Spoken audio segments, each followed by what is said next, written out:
Hey guys. Hi. So in this video, we are going to talk about how to get your needs met from other people, whatever you want. Like my needs could be met by you. I could ask for something that I want from you and you could do it. Yeah, exactly. So if you are in any kind of relationship where every time you go to ask for something that you need, the other person freaks out or gets super defensive, then watch this video because we have a really awesome tool to share with you. Yes, and we're gonna help you fix some of your communication patterns so that they are received in such a better way, and the likelihood of your needs actually getting met by other people are gonna be so much better. Yeah.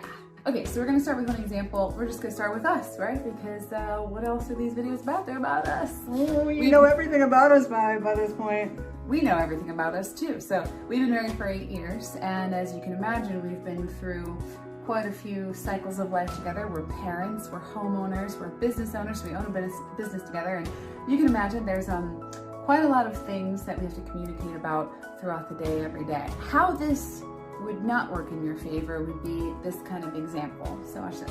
Hey honey, I noticed that when you take your clothes off, you leave your socks on the floor and it looks fucking messy in here. So can you start picking up after yourself because you're a slob? I've heard that before. Do you think that would be effective? So what would be your normal response to something like that? Are you fucking kidding me? Like, seriously, you're gonna talk to me like that? Really? How many of you guys have been in this situation? And it doesn't just have to be with the person you live with or your spouse or anything like that. It could be with your kid, it could be with your parent, it could be with your boss. So what's a better way to go about this? You might be thinking, well, their socks are on the floor. Of course they're a slob. I should just tell them that, right? Yeah, and here's the thing, is complaining is just praying for something that you don't want. You're literally pointing at this thing, and you know, where your attention goes is where your energy flows, and it also flows back to you in that same channel. So if you're so focused on one behavior and complaining about it and talking to your partner about how annoying it is and how much of a slob they are, you're actually perpetuating that behavioral cycle. You're actually manifesting more of that behavior out of them. Because the universe does not speak in negatives. The universe does not hear the word don't. So if you're thinking and you're saying, don't leave your socks on the floor, I don't want my partner to leave their socks on the floor, this is terrible, this is what I don't want, all the universe is hearing is, oh, you want more socks on the floor? Oh, let me just give you some more socks on the floor. So what could be a way to communicate this where you don't piss the other person off and you actually work towards what you both want, which is peace, harmony, a clean house? So how do you do that?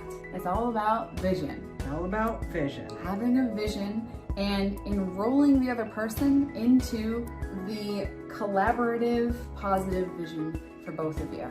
So first, you have to see the other person as somebody who you're not putting them in the box of being. So let's say that Rosie is doing this complaining thing that I'm a slob. What my shadow self would do back to her is get into a pattern of, she doesn't see anything good about me. We're actually talking about real stuff right here. She doesn't see anything good about me. She's always complaining about me. She doesn't think I do anything around here. Blah, blah, blah, blah, blah. If I want her to change her behavior of complaining about me all of the time, I need to see her as somebody different. I need to first realize that this amazing person caught into that Cruella de Vil thing that she was 20 seconds ago actually has the potential to be nice, be kind, to see me as wonderful. And so first I have to have that idea in my mind, like this is a possibility. Well, and first I have to have the idea in my mind of seeing you as the person who is doing the best they can, who is trying the hardest they can, and who also has a vision of having a clean, organized, lovely home as well. And that's something that's important to you too. You're not just leaving the socks on the floor because, hey, you want a messy house, right? So you both have to really start seeing each other through different lenses. And it's the responsibility of both of you to do that, not just the one person. If you are the one watching this, it's your responsibility because you are the one that wants change in your life. And you can't be like, hey, you need to start seeing me differently before you are willing to see them differently. So first, before you ask for any change from anyone else, you must see them as the person who would be so receptive to your change in such a wonderful, like, joyful way. It has to be done first. Next, you want to paint a vision of the future.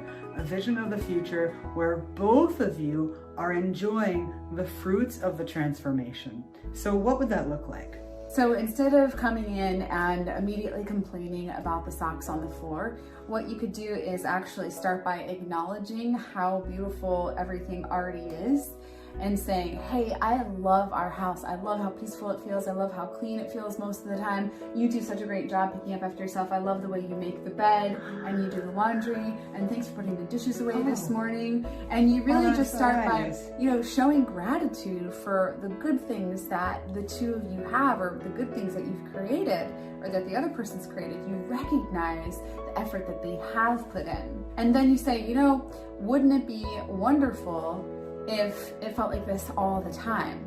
How good would it feel if it felt like this all the time? So wouldn't it be awesome to have a house that felt clean all the time?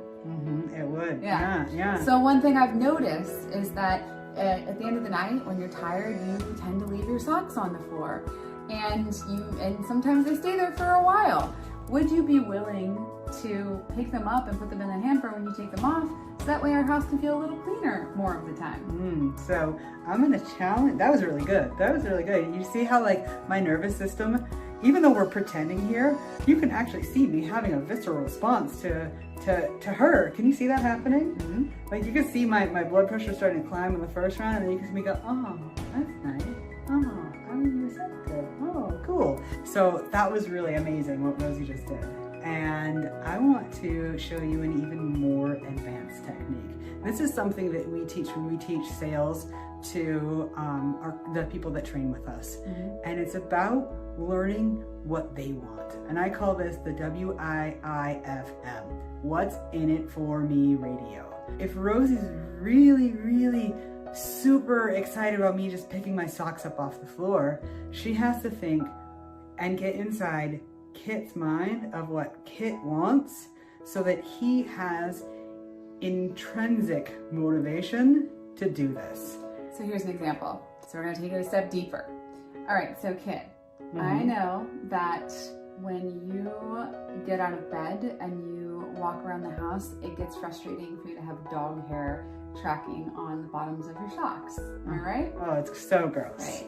So here's the thing, if you start picking up your socks or just throwing them in the hamper right after you take them off, they're not on the floor the next morning, we can run the Roomba first thing in the morning because there's no socks on the floor, and the Roomba can suck up all the dog hair before you even get out of bed, and you don't even have to worry about stepping in it or tracking it around the house. Yeah, and imagine, paint the vision, imagine doing yoga on your yoga mat and not coming up with dog hair on you. Imagine walking across the floor and not feeling like your socks are dirty because there's dog hair on them within 10 minutes. How about that? That is a good sales technique. Yeah. That is how you compassionately meet somebody and share your needs with them where they can actually be heard. All right, guys, so I hope this video is helpful for you. Make sure you give this a try. Next time you feel like you're about to go complain about something, think about the vision instead and enroll the person into your collective vision or into their vision and watch what happens. And then come back and leave a comment on this video. Make sure you share this video if it was useful for you, and subscribe to our channel for more videos just like this.